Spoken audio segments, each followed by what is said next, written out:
Hi, I'm Matt, and I have a lot of Elton John records. I'm a humongous collector of music, particularly vinyl records and CDs. And ever since I was 8 years old, my absolute most favorite, pop musician, art rock. I can see he's more pop than rock, but we'll argue that on a different time. Is the one, the only Elton John. Anyway, I've just created this channel as a way of kind of sharing my collection with other people, of sort of chronicling, not that I collect that much anymore, but a way of chronicling what I do get, and that was a way of exploring the catalog, which is really a very vast and really sophisticated and interesting musical catalog, discography. So this video is kind of just maybe, I don't want to think of it as a test, but I have to start somewhere.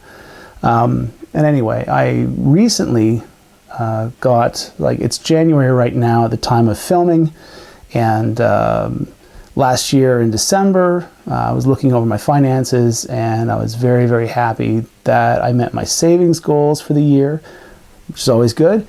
And so I thought, well, celebrate that I met my savings goal.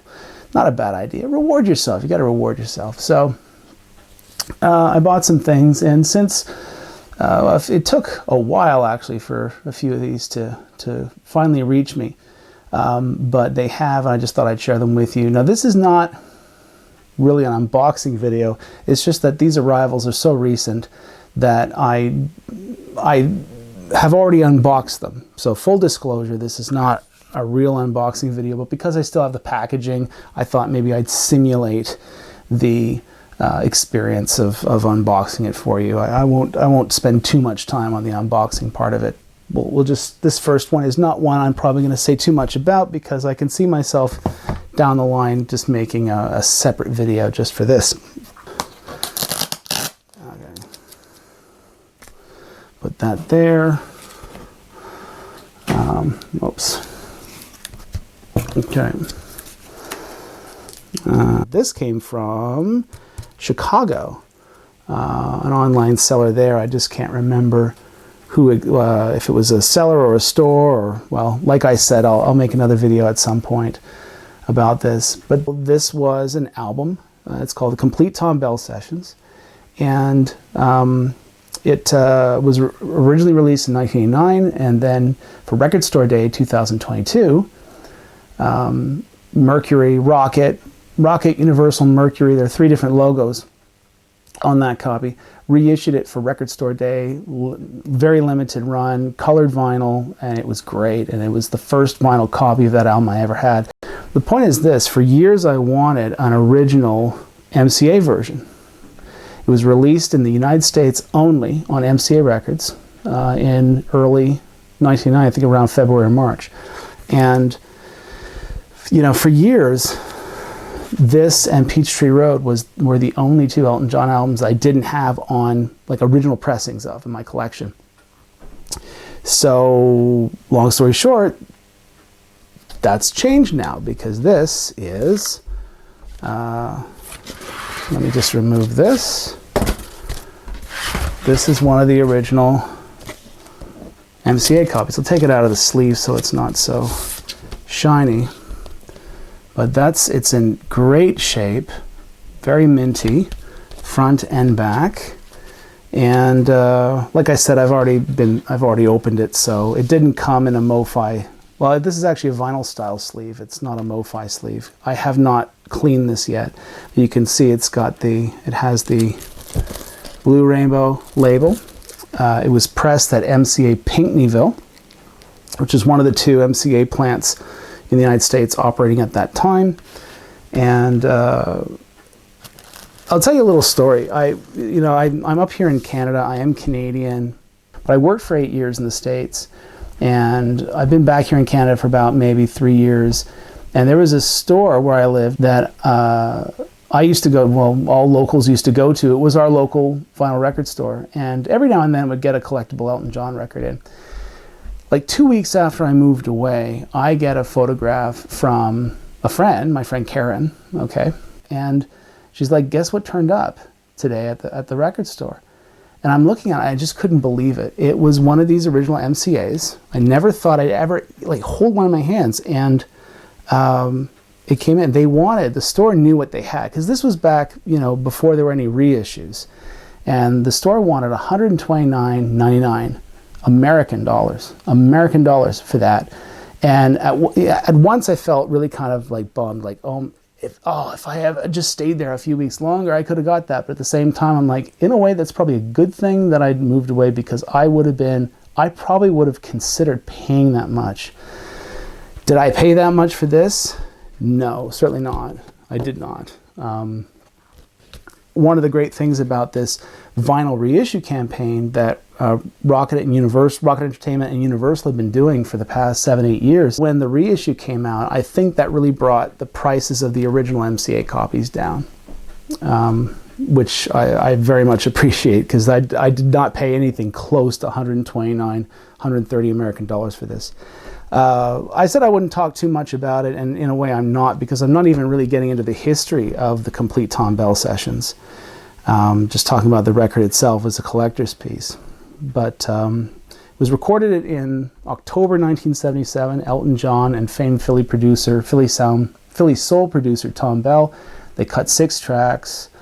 Originally they were only going to do a single together, but they ended up recording a handful of tracks, and then towards the end of the project there was the thought that it might become an album, but they never really went and did any further sessions. So 79, Elton John and his engineer and co-producer Clive Franks, they took at least three of the tracks, remixed them, released them as an EP.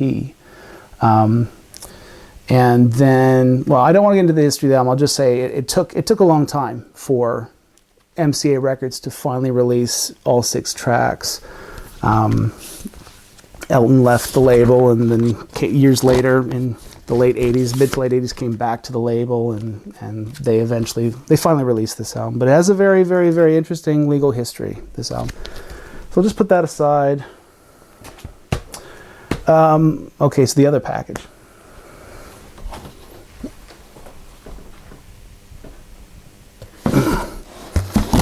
I had this like this. Again, this is like, I've already unboxed these, so. Okay, so this is the package that came from Pure Pop Records, Burlington, Vermont, and it came just the other day. So I haven't cleaned any of these. I played the Complete Thom Bell Sessions. Sounded good. I have not played these, and as you can probably tell just by looking at the one on the top, it is a copy of Tumbleweed Connection. Okay. And it didn't come with an outer sleeve like this. I put it in its outer sleeve. I'm just going to move the box over for a minute. Okay. This is not an original copy. It's not a DJM or Uni or an MCA. It's one of the modern reissues. But it's not the one that came out in 2017. It's a special edition copy that came out in 2020 for the 50th anniversary of the Tumbleweed Connection album. The reissue from 2017 on Mercury was mastered by Bob Ludwig at Gateway Mastering, and then the lacquers for that pressing were cut by the only Sean McGee at Abbey Road Studios in London. And you can still get copies of that. I think it's still in print. This is the same deal, remastered by Bob Ludwig at Gateway Mastering, lacquers cut by Sean McGee at Abbey Road. But someone had the brilliant idea of making this version colored vinyl. This was really the only release that commemorated the 50th anniversary of Tumbleweed Connection. But I didn't get it because the color of the vinyl. Now I wanted to emphasize the color palette they used in the original sleeve was sepia, and you get this kind of reproduction of, this is a British train station just south of London, but it's made to look like an old West American rail station. You've got this sort of tinted paper. You have these, I don't know if they were engravings made specifically for the album and meant to look old, or they were actually old engravings that the sleeve designer, the original sleeve designer, used. I don't know, but you can see that it's a very specific color palette. You know, sepia, browns, creams, yellows, things like that. So wouldn't it make sense when choosing the color of vinyl to make it toxic waste green? Can you believe that? So I used to call it booger green, but I think it's too bright. Like, well, could they not have made it at least a little darker? It might have been a bit more appropriate. This was a bizarre color choice. But it was pressed by GZ Media, just like the 2017 pressing, and this is the Bob Ludwig mastering, and based on lacquers cut by Sean McGee at Abbey Road. So it's essentially the 2017 reissue, but instead of black vinyl, it's green vinyl. Haven't played it yet, but I have played my 2017 copy, and it sounds fantastic, I'll say that. I'm not going to start comparing it to, you know, original issues or anything, but in later videos I might do that. Okay, so the third and last record, if I can bring this back, probably already have noticed it earlier, is Honky Château. And of course there have been many copies of Honky Château over the years. Which one is this? Good question. Well, last year there were, give me a minute, 1, 2, 3, 4 reissues of Honky Château last year, because last year was the 50th anniversary. What 4 were they? Well, you had an extremely limited, like red, like blood red or orange and yellow vinyl edition that was released in the UK only. There were only 500 copies, and they were all numbered, and I will never have one of those because they're extremely limited, and they sold out in like record time, no pun intended, record time, and now in the collector's market they're going for ridiculous prices. But anyway, there was a single disc gold vinyl 50th anniversary edition. There was a double vinyl deluxe anniversary edition, and then in the United States there's you've probably heard of it, this kind of club that you can join called Vinyl. It's like a record club, subscription based record club called Vinyl Me Please, and they put out their own 50th anniversary copy of Honky Château. And anyway, I have 3 out of the 4. This was the last one. This is the one that I needed, though, that was hardest to get of those 3. And it's the single disc gold version. And it's a very nice sleeve. It, like all the other modern Chateau reissues, okay, it doesn't reproduce quite the original sleeve, because you'll notice it's a gatefold, but if you're the owner of an original Uni or a very, very early MCA Black Rainbow copy, your sleeve will have this sort of wraparound, sort of wallet-style buckle. Or if you're an owner of one of the original DJM copies from the UK, same thing. It'll have that wraparound style buckle. I'll show you. Actually, I have a copy right over here. This is an original UK copy. First series DJM. Okay. And the sleeve actually has a, I don't know if you can see that on the camera, but it's got sort of a simulated leather kind of texture to it. The lettering is embossed. The photograph is printed on different paper stock and actually glued onto the cover. And here's the buckle I was talking about. So the back looks similar, but it opens like that. And here you go. And again, this is, I think it was Garrett and Lofthouse designed this sleeve. And this is what it looks like. So you have the buckle over here. And anyway, this is an original DJM. I won't talk much more about it. It's just that this is an example of the original sleeve. There we go. So no modern reproductions have yet, modern reissues, I should say, have actually reproduced that original sleeve. Maybe I'll show you the other modern reissues after I talk about this one. This is, as I said, the gold vinyl reissue.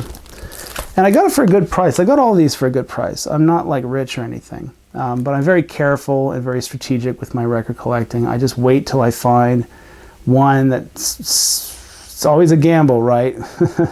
But it sounds, you know, if the seller has good feedback and, you know, the condition sounds really good and the price seems fair and the shipping's not a nightmare, I'll go ahead and get it. And I had a chance at getting this in the green Tumbleweed for a good price, so I went for it. I have not played this yet.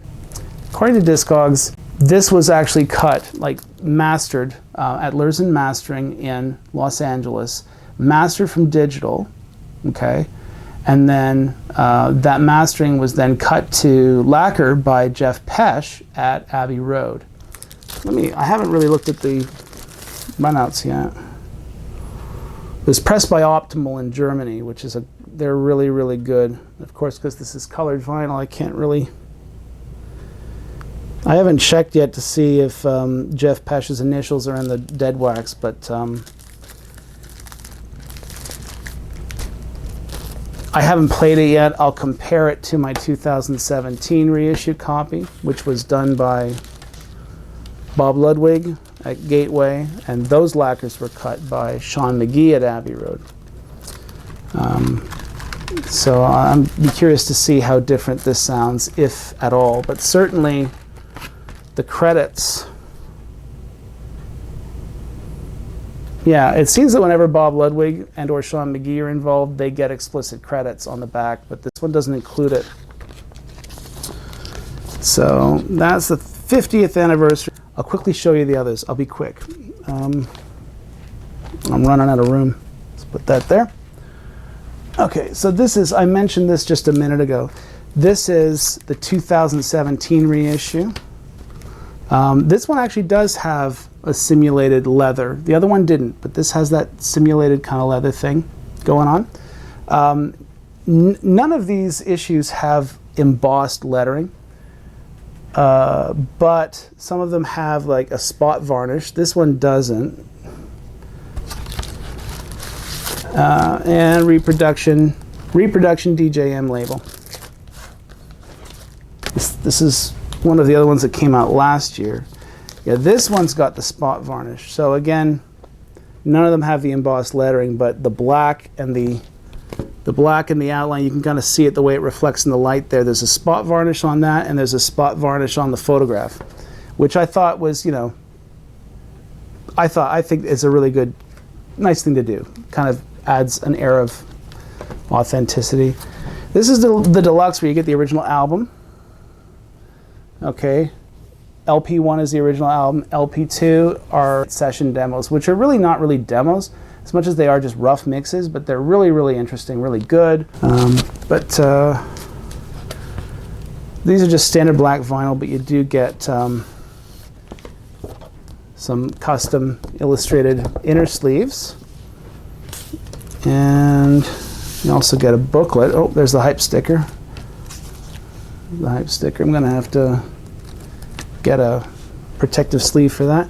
You get this wonderful booklet, which has, you know, photographs from the sessions and basically a history of the album. It's wonderful. It's a collector's dream. So yeah, this I'll say this clearly. There seems to be some disagreement as to who mastered the first record in this double deluxe set.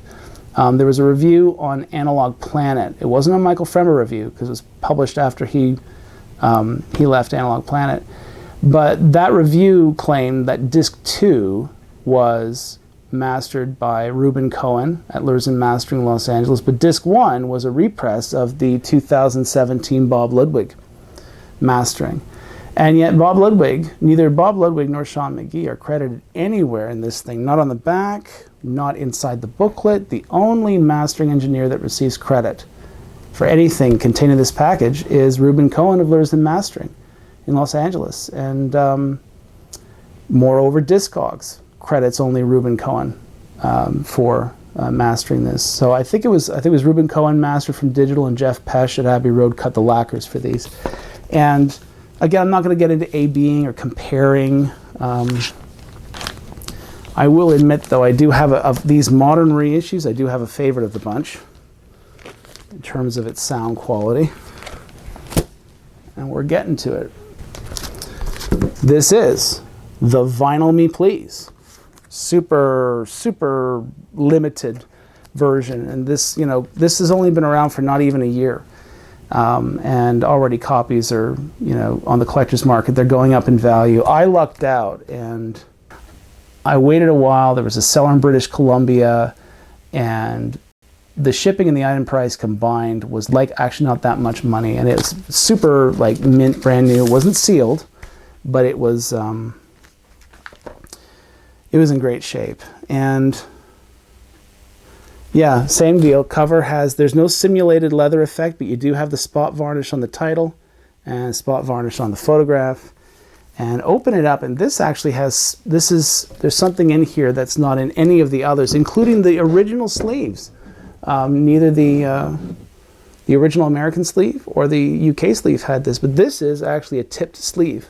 So this sleeve was made the old way, i.e. they used cardstock, but they printed, I think for this they printed directly on the cardstock, but the interior gatefold was not printed directly to the cardstock. You can see that they printed on a slick and then pasted the slick down. It's my understanding that that's called a tipped sleeve. That's the term for it, and it's sort of gives it a really old-fashioned kind of feel to it. And it is colored vinyl. It's kind of like a light yellow. It actually looks more gold than the gold one, but it has this sort of white. It's kind of like a white/gold marble. And this was pressed by GZ Media. But unlike the others, this was actually not digitally sourced. Vinyl Me Please had, they found the American master, okay? So not the original UK master, but the dub that would have been made at Trident Studios in London and sent to MCA Records in Los Angeles. I don't know if it was like the straight dub or they used maybe a copy tape. I don't know. They just, their claim at the time was that it was the quote-unquote American master. But that's better than nothing. And like I said, this is my favorite of the modern reissues. The sound is just fantastic. Ryan K. Smith was the cutting engineer for this. He cut the lacquers at Sterling Sound in Nashville, and he just did a fantastic job. Really, really fantastic. There's something in the mid-range that he did. There's a heat in the mid-range that really makes the album come alive for me. This is actually not one of my favorite Elton John albums. Not even top 10. It's somewhere in the teens or the 10s. But this issue, I think, maybe brought it up a few spaces because it just really, like I said, really made the album come alive for me sonically. Anyway. So that's the Vinyl Me Please. Chateau. So that's it. So those are some of my new arrivals, and then those other copies of Honky Château that I just showed you, I got those last year. Those are not new arrivals. I do have a few other like recent arrivals, like pre-Christmas, that I'll just quickly go through since I've got the cameras rolling. Why not? They're sitting over here. Hold on. Well, I'll do this one first because I already showed you the 2020 Tumbleweed Connection. I have many different vinyl copies of Tumbleweed Connection from around the world. I have several uni copies too. Most of them American uni copies, one Canadian uni copy that used to belong to my father way back in the day. Most of the American uni copies I have were not actually pressed by MCA. Those copies were pressed by like All Disc Records in Roselle, New Jersey, CBS Terre Haute in Indiana, of a Monarch Records pressing of Tumbleweed. This one I bought, long story keeping it short, it was supposed to be something else, but it turned out to be an MCA Pinckneyville. That's, again, the MCA pressing plant in Pinckneyville, Illinois, I think it is. they did this. I'm not actually going to take it. The sleeve looks like it's in really good shape, and it's in fairly good shape, but it's not. Oh, what the hell? I'll take it out. Wow. It's just, the sleeve's not in great shape. I'll admit, this is not a collector's copy. And I have not yet cleaned it or put it in a special sleeve. And this is not the original factory inner, certainly not. It arrived this way. But that's definitely a Pinckneyville pressing. This one, like I said, I haven't cleaned it, but I have played it. And it sounds really good. It sounds really good. I wouldn't say it's the best sounding vintage copy of Tumbleweed that I have, but it sounds really good. So an MCA Pinckneyville Tumbleweed on original Yellow Swirl Uni Records label. I'll do this one next. This is oh, the sleeve is in such awful shape. I bought this because the seller claimed it was a Monarch pressing, and I've been looking for a Monarch Records pressing of the Friends soundtrack from '71 for so long. I've actually been through 3 copies now, at least 3 copies I bought with the seller insisting it was a Monarch copy and turned out to be something else. This is actually the biggest mystery of all. This is a copy where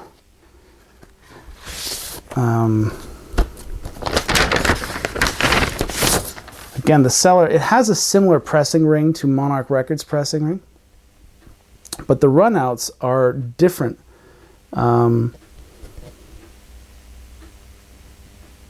I think the lacquer for side A was done by, well, hold on. I know one of these, hold on. I need to spend more time with this copy and look at it. I know that one of the sides has the initials GK in the runout. And GK is Gilbert Kong, the great Gilbert Kong, cutting engineer that worked at Masterdisc. And there are several Gilbert Kong cuts for some of the early Elton John albums on American Uni, like the All Disc Records contract pressing of Tumbleweed was cut by Gilbert Kong. There's a Gilbert Kong's 11-1770, which sounds really, really good. There's a Gilbert Kong self-titled Elton John. The only Gilbert Kong cut of the Friends soundtrack that I know of was one done for overseas. I think it may have been Denmark. But anyway, it was done in the US but made for that overseas market, and Gilbert Kong cut the lacquers for that. It would appear one of those, a stamper from that issue made its way to whoever pressed this, because, yeah, Gilbert Kong's initials are here on one of the sides. But I think it was, so it's a mystery copy. I don't know who pressed it. I don't think it was All Disc Records in Roselle, New Jersey. Certainly not. But I'll have to do some more research for this one. Okay, last but not least, the last one I'll do today, because I think this video is getting really, really long. This is my first American vinyl copy of Too Low for Zero. My first vinyl copy was a Canadian Geffen copy. And it's not particularly good. Since then, I have the original UK, I have the 2017 remaster, reissue. I have a German copy, a French copy. I've got a lot of overseas copies. Surprisingly, I don't have as many copies of Too Low as I do for many other albums, of Elton's albums in the 80s. This, as I said, was my first American copy. The original sleeve all across the world had die cut. Like, these were the 2, the low, the 4, and the 0 were actually sort of cut out, punched out, and then the sleeve inside, the colors would show through. This is an interesting copy in that it's what I call a second issue sleeve, but it still has embossing on the front. You can maybe kind of see that. And then on the back, around the tracks, the track listing, you can see a bit of embossing there. The Canadian copies, you know, you had the first issue sleeve with the die cut and the embossing, and then you had the second issue sleeve was didn't even have embossing. They just printed the colors directly on to the sleeve. So it's kind of nice to see the second issue sleeve in the States was a little bit better. But this was pressed at, oh yeah, this actually had original shrink on it, and there was the hype sticker, you know, features the hit I'm Still Standing. I don't like leaving original shrink on things because, well, I'll explain another time why. Anyway, this was pressed at Capitol Winchester. So Capitol Records in 1983 had 3 operational pressing plants in the United States. There was Capitol Los Angeles, Capitol Jacksonville, Illinois, I think I got that right, and then Capitol Winchester is in Winchester, Virginia. And at one point in the 80s, I'm not sure specifically when, I mean, a couple of these plants eventually closed before the end of the decade anyway, but all 3 Capitol plants at some point, they began using a kind of performance vinyl. And what that means is that, you know, the album was pressed on this superior vinyl formulation, audiophile level vinyl formulation, but it was not advertised. It was just sort of the luck of the moment that that particular run was pressed at a plant that happened to be using that superior formulation for whatever reason. And Capitol Records Winchester used performance vinyl formulation towards the end of its years of operation. When did it close? Was it 87 or 88 or somewhere around there? I'll have to double check that. And there are a number of copies like this in the Elton John catalog. There are both Canadian pressings and American pressings. That is, that they were pressed on a superior vinyl formulation. How do you know that it's a superior vinyl formulation? Because if you hold it up to a strong light, you can see through it. It's transparent. I don't have a light here that I can show you, but this is one of those secret vinyl formulation pressings. You can get, there are secret quiet pressings of Too Low for Zero out there. For Too Low for Zero, there's one for Jump Up. There's even a Canadian one for Jump Up. So it is possible to get some of these 80s Elton John albums on performance vinyl, and you don't even, the person selling you the copy probably doesn't even know that it was pressed on a really good grade of vinyl. So that is my Winchester pressing of Too Low. You'll notice I haven't really talked about, you know, these albums as far as, you know, creative works. I haven't made too many comments about them. I think probably I'll do like a video where I'll go through, you know, I'll rank all of Elton's albums or something. I'll maybe do like, you know, top 10 favorite albums, and then after that I'll do the rest in a separate video.